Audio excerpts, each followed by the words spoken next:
요한복음 8장 44절 다 같이 44절 한 절만 우리 함께 보도록 하겠습니다. 요한복음 8장 44절입니다. 자, 다 같이 시작. 너희는 너희 아비 마귀에게 나와서 너희 아비의 정욕을 행하고자 하는도다. 그는 처음부터 살인한 자며 진리 가운데 거하지 아니하였으니 이는 자기 안에 진리가 없음이라.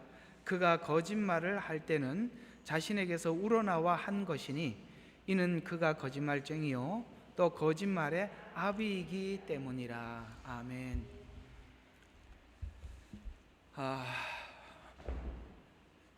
우리가 지금 이 시대를 살아가면서 한두 사람의 증언이 아니라 여러 사람의 증언에 따르면 이 시대에 사람들이 너무 많이 이상해져 가고 있는 것 같습니다라는 그런 것들이 참 이게 부정할 수 없는 그런 현실이 되어 가는 거 맞는 거 맞죠? 그래서 이제 그런 주제를 한번 오늘 잡아보려고 하는데, 옛날 고대 문헌에 보면 이렇게 이런 말들이 항상 들어가 있었다고 해요. 요즘 애들은 참 버릇이 없다 이런 말들을 아주 옛날 사람들도 곧 다음 세대를 보면서 그런 말을 한 걸 보면 뭐 마음에 안 든다 뭐 이런 이야기를 하는 거겠죠. 근데 지금은 이제 좀 버릇이 없다 이런 것들은 우리가 이제는 감수할 만큼이나 그 정도는 아닌 것 같습니다. 그러나 본질적으로 사람이 근본적인 어떤 인간으로서 가지고 있는 성향들이 기본적으로 있는데, 오늘은 좀 이 부분을 참 기도해야 될 부분이라서 함께 나눠보려고 하는 것인데요. 이게 그 인간으로서 어떤 본질에서 떠나는 모습들을 우리가 이렇게 한 번, 두 번 보게 되니까 이 뭐 버릇이 없다라는 정도가 아니라 이 본질적으로 참 문제가 많구나라는 생각을 함께 할 수밖에 없는 것인데요. 오늘 여기 오늘 이제 하루를 보내면서 이 저녁에는 사실 우리가 느헤미야 지금 9장에서 좀 설명을 하고 싶은 게 참 많아요. 이제 언제 기회가 되면 할 겁니다. 거기에 굉장히 중요한 게 있어서 여러분들 느헤미야 9장을 평상시에 한번 꼭 좀 읽어봐 주시고 나중에 제 메시지를 좀 들었으면 좋을 것 같습니다. 이 내용 때문에 너무 중요하거든요. 여러분 느헤미야서 9장 38절 끝에 한번 읽어드리겠습니다. 이 모든 것으로 인하여 우리가 확실한 언약을 세워 그 다음에 그것을 기록하고, 자, 확실한 언약을 세웠다, 그것을 기록하고 우리의 고관들과 레위인들과 제사장들이 그것에 인을 쳤더라. 인쳤다라는 성경의 요한계시록에 나오죠. 인친 사람들, 누가 인치느냐 이거죠. 우리는 구원에 대해서 이론적으로 이해를 하는 것이 아니라 여기 이 9장에 이들이 진심으로 하나님을 어떻게 고백하는지를 보시면 하나님 앞에 인친 자들이 어느 정도 수준이 하나님 앞에 인쳤는지를 여기서 설명을 해주고 있습니다. 그래서 이게 굉장히 중요한 이야기예요. 이 9장 이야기에 쭉 읽어보면 이게 이들이 뭐 피상적인 회개가 아니라 진심으로 피부에 와닿는 확고한 회개를 하면서 하나님 앞에 진정으로 돌이키는 거거든요. 이게 진짜 신앙이에요. 근데 여러분 이 단계에 와 있지 않는 것들은 다 피상적이고 다 거짓입니다. 하나님께서 이 정도 가서 진짜 하나님 앞에 인친 자들이 이 정도 여기 왔을 때 이게 인친 겁니다. 이걸 내가 여러분들한테 꼭 인지해 드리고 싶어서 이 9장을 좀 미리 읽어보라는 것이니까 미리 소스를 드립니다. 좀 읽어보시면 나중에 이게 큰 은혜가 될 거라고 생각을 합니다. 오늘은 그쪽은 아니니까 한번 이야기를 좀 해보려고 하는 것입니다. 저는 오늘 이 내용을 통해서 여러분들과 함께 이 저물어 가는 이 시대에 빛을 지키려는 자들인 우리들에게 좀 이렇게 주제를 한번 잡아봤습니다.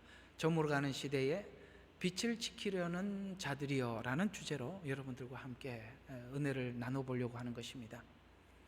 여러분 우리 신앙생활을 하면서 항상 보면 우리가 겸손이 우리의 신앙의 모든 것을 좌우한다는 것을 알 수 있습니다. 이것은 미련한 것도 아니고 순진한 것도 아닙니다. 이해가 가십니까? 이 겸손하다고 해서 미련한 거하고 다른 겁니다. 겸손한데 미련하면 이것처럼 미련한 게 없습니다. 아니에요. 겸손한다는 것은 항상 하나님 앞에 자기를 모습을 보는 것이지 모든 사람들한테 막 끌려다니는 것이 겸손한 게 아닙니다. 자, 그래서 우리가 살다 보면은 정말 신앙을 유지하는 가장 나의 기본은 겸손이다라는 것을 알 수 있습니다.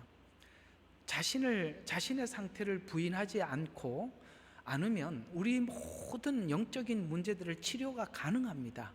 자기를 부정하지 않아야 치료가 가능합니다. 그러나 오늘 여기 이 바리새인들에게 예수님이 한 말은 네 애비는 마귀라고 이야기한 것은 이들에게서는 치명적이고 문제가 되는 것이 뭐가 있냐면은 자기 상태에서 인정하려고 하지 않아요.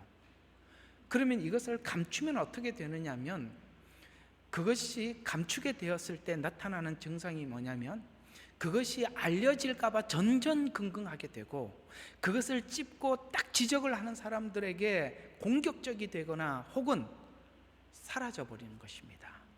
그러나 이 바리새인들은 이미 많은 사람들에게 존경을 받는다라고 생각을 하고 있었기 때문에 그 자리를 빼앗기지 않기 위해서 예수님께 끊임없이 매우 공격적인 사람으로 돌변해 버리죠.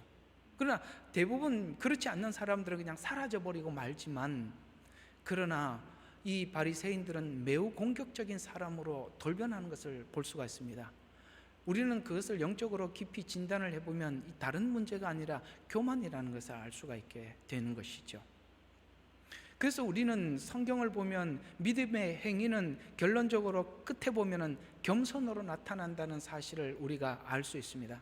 겸손하면 치료가 가능합니다만, 그렇지 않으면 그 행위가 드러날까 두려워하게 되고, 그 행위가 드러나거나 지적을 받으면 매우 공격적이 되거나 그 앞에서 사라지는, 그래서 그 사람에게는 끊임없이 회복도 불가능할 뿐만 아니라 자유 주님 안에서 이렇게 신앙 안에서 자유도 끝까지 누리지 못하고 늘 사람과 하나님 앞에 이 죄책감과 사람들 앞에 자기 속에 있는 것이 드러날까 봐 평생 그야말로 참 불행한 인생을 살게 되는 것입니다.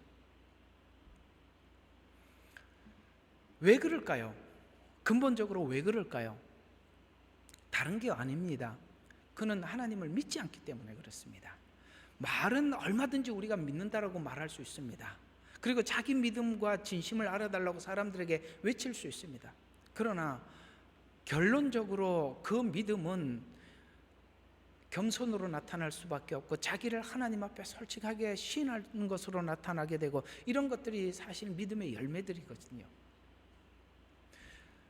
지금 우리가 사람들에게 드러나는 게 부끄러운 게 문제가 아니라는 거예요. 여러분, 지금 사람들한테 내가 좀 부끄러운 게 드러나는 게 문제라고 생각합니까? 저는 이 부끄러움을 넘어온 분들에게 정말 박수를 쳐주고 싶습니다. 자기 치부를 드러내는 사람들에게 박수를 치고 싶고, 그 용기에 정말 칭찬하고 싶어요. 지금 우리가 부끄러운 게 문제가 아닙니다. 정말 치명적인 문제는 하나님 앞에 설 때예요. 그 앞에 섰을 때, 그리고 심판의 날, 우리는 영원한 형벌과 영원한 하나님 앞에 지옥, 하나님의 이 형벌에 대해서 믿는다면 지금 우리가 치부가 드러나는 게 무슨 문제가 되냐 이 말이에요. 그까지 그 사람들한테 조금 부끄러운 게 그게 무슨 크게 치명적이 될 수 있습니까? 하나님 앞에 그 백보자 앞에서는 모든 것이 드러날 텐데, 이걸 믿는다면 결코 그렇게 살 수가 없는 것입니다. 여러분은 예수님의 그 십자가를 믿습니까? 더 나아가서 주님이 이 땅에 다시 오셔서 이 땅을 심판한다는 사실도 믿습니까? 그리고 또 하나, 여러분이 숨쉬고 살아가는 이 생애 전체 속에서 하나님께서 우리 모두에게 끊임없이 기회를 주고 있다는 사실도 믿으십니까? 이걸 믿으면 지금 나를 인정하게 되고 그것을 하나님 앞에 시인하게 되고, 그러면 누구나 결국 하나님 앞과 사람 앞에 겸손할 수밖에 없는 게 결과적인 것입니다. 이것을 믿지 않으면 우리는 아무것도 할 수가 없고 아무것도 되지 않습니다. 결국 우리가 반항자가 되거나 결국은 그렇게 되는 거예요. 여러분, 그게 시간적인 문제일 뿐이지 언젠가는 그렇게 끝이 날 수밖에 없어요. 반항자가 되거나 공격자가 되거나 혹은 하나님 앞에 물러서는 것으로 우리 신앙의 모든 종지부를 찍고 말 것입니다. 그거는 아주 정해진 결론입니다. 아시겠습니까? 예수님이 이 땅에 오셔서 했던 말을 기억하십니까?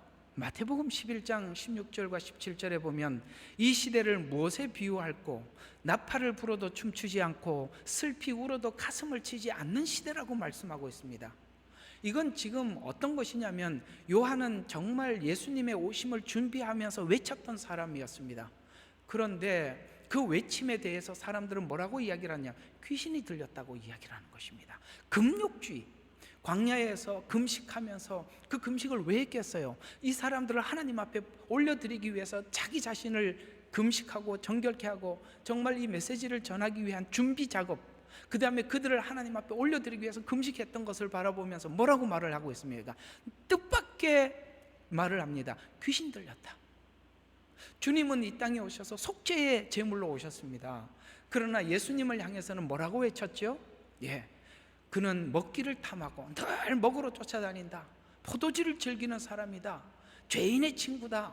이렇게 외치고 있었던 것입니다. 너무나도 똑같은 거룩하고 정결한 삶을 살아가고 하나님의 귀한 사역을 하고 있는 요한이나 예수님을 향해서 귀신 들렸다고 하거나 저는 먹기를 탐하는 사람이요 죄인의 친구라고 이렇게 본다는 것은 너무나도 그 내면 세계가 어떤지를 우리에게 공개적으로 표현한 이야기가 아니겠습니까? 우리는 피리를 불면 기쁜 일이 있어서 그런가, 그 당시에 이스라엘에는 결혼식을 할 때 피리를 불러줬어요. 그러면 모두가 그날은 당연히 기쁜 일이에요. 그러니까 그 피리를 불면서 남의 그 결혼에 축하해 줬어요. 그러면 모두가 춤을 춰줬단 말이에요. 그런데 아무 반응이 없다. 또 애통한다는 것은 장례식 때 애통을 했습니다. 그러면 남이 슬픈 일을 당하면 같이 울어줘야 되잖아요. 그런데 기쁜 일에도 아무렇지도 않고 슬픈 일에도 요즘 시대를 보면 너무 이런 게 보이는 거예요. 남의 감정에 대해서 아무런 그게 없어요. 내가 이렇게 해서 상대방이 얼마나 고통스러워할지 아무 감각이 없는, 이게 그 말 아니겠어요?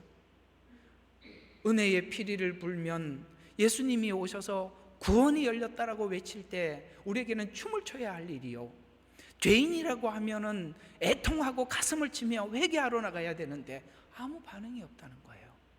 구약을 설명해도 가슴을 치는 일이 없고, 죄에서 속박해서 자유함을 얻었다고 외쳐도 아무런 반응이 없는, 은혜도 율법도 사람들에게 아무것도 영향을 주지 않습니다.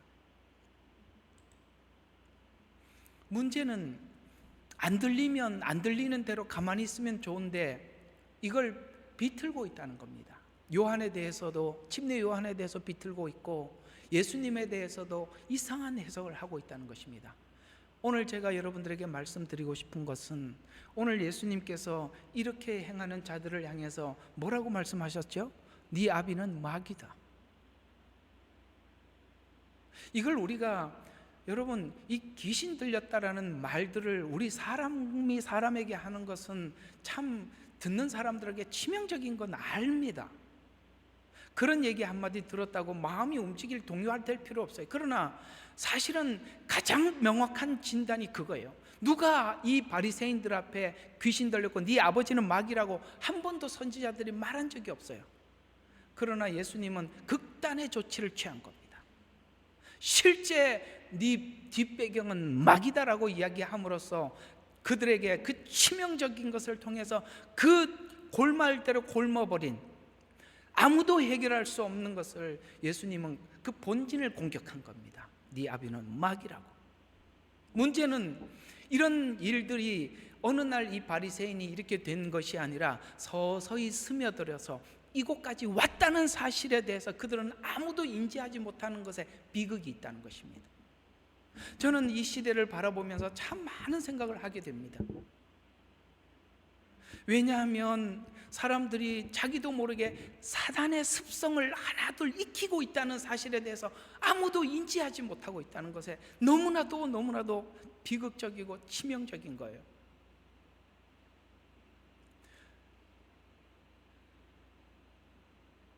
이런 설교자가 자기 감정 표현을 하는 것은 사실 좋은 일은 아닙니다만, 정말 이런 시대에 이런 사람들과 함께 메시지를 전하고 살아간다는 것이 너무나도 고통스럽습니다.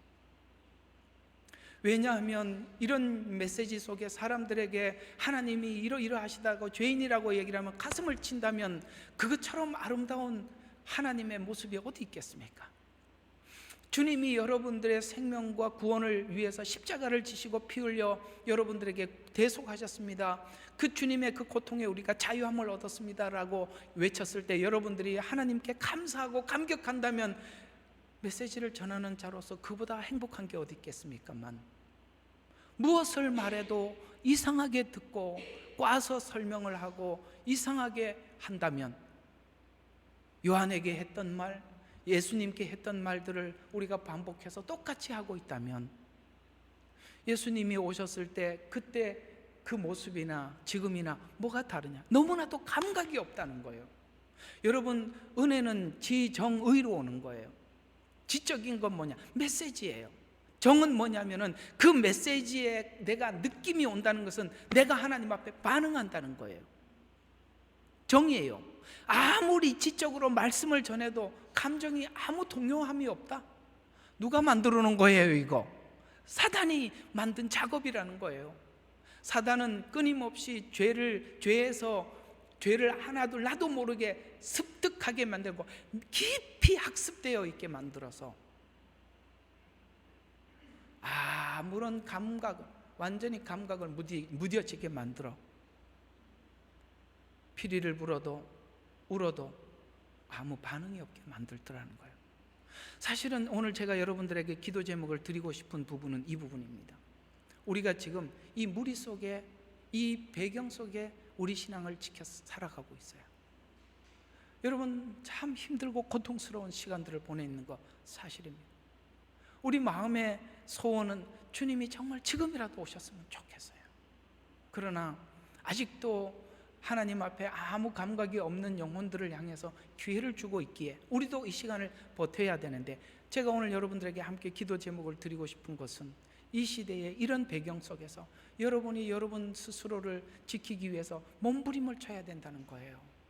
적당히 몸부림을 쳐서도 될 일도 아니에요. 이거는 여러분들이 생사를 건 몸부림을 치지 않는 한 우리는 이 시대에 우리 안에 나도 모르게 분노가 쌓여가게 되고, 이 분노가 쌓이면 우리도 스스로 망쳐간다는 사실을 기억하셔서 여러분 진짜 몸부림을 치셔야 돼요. 너무 힘들잖아요. 성경은 분명히 우리에게 여러 가지로 말씀하고 있습니다. 마지막 때 아주 어려운 때가 올 것이다. 자기를 사랑하고 돈을 사랑하고 라고 이야기를 합니다. 여러분, 자기 사랑과 반대되는 것이 뭔지 아십니까? 하나님이 우리에게 요구하는 자기 부인인 거예요. 자기 부인과 자기 사랑은 정확하게 반대쪽이에요. 우리는 전혀 반대 길을 가야 하는데, 이 상처로 인해서 우리가 또 자기를 사랑하게 거기에 분노하게 되면 나도 모르게 사단은 또 우리 안에 사단의 성품들을 학습하게 만들 겁니다. 여기서 우리가 방어하려면 적당히 방어해서 된다? 어림도 없습니다.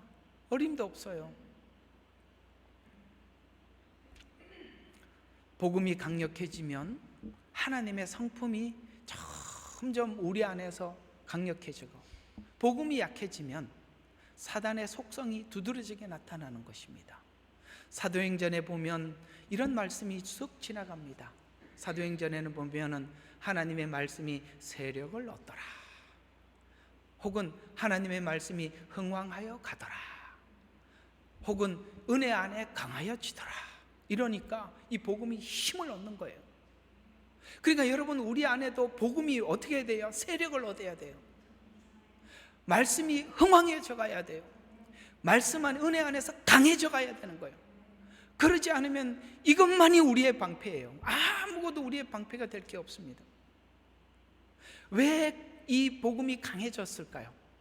사도들은 자기를 부인하면서 복음을 증거했고, 신자들은 이 사도들의 복음을 얻고 힘을 얻어갔기 때문에 그런 것입니다. 말씀에 힘을 얻는 증거가 자기를 부인하는 능력이 교회 안에서 일어나더라는 것입니다. 그렇다면 현 시대의 성경에 어느 시대와 우리가 견주어 볼 수 있을지 봐야 하는 것입니다. 여러분 어떻습니까? 여러분은 자기의 부인하는 힘이 강해져 갑니까? 아니면 자기 사랑이 강해져 갑니까? 무엇이 내 안에 역사해 가고 있는지를 우리가 한번 되살펴 봐야 하는 것입니다. 그래서 우리는 이제 모르겠습니다. 언제 이게 느헤미야로 갈지는 모르겠습니다만, 이런 상황들을 저희들은 한번 다음 주에는 여호수아 시대와 사사기 시대를 한번 둘로 나눠서 보려고 하는 것입니다. 여호수아 시대는 어떻습니까? 말씀이 힘을 얻은 시대였습니다. 사사기 시대는 어떻습니까? 악이 학습되는 시대입니다. 그래서 우리가 이 마지막 때를 살아가면서 오늘 이 자리에 기도하러 모인 이유도, 여러분 이런 시대에서 나를 지키려면 적당히 그냥 해보자, 이런 것으로는 정말 어렵습니다. 성경은 우리에게 말하잖아요. 아주 어려운 시대가 온다고. 어떻습니까? 여러분 아주 어렵게 살고 있는 거 맞지요? 좀 아무 감각이 없으면 곤란해요. 알았죠? 오늘 한번 하나님 앞에 힘있게, 하나님 이 시대에 우리를 지키기 위해서는 정말 피눈물 나는 하나님 앞에 엄청난 노력이 필요한 시대를 우리가 이 시대에 살아가고 있으니, 하나님 우리가 이 말씀이 우리에게 힘을 얻고 세력을 얻고 은혜가 안에 강해지도록 하나님 우리를 단련시켜 주십사. 함께 기도하는 오늘 토요 기도회가 되셨으면 합니다.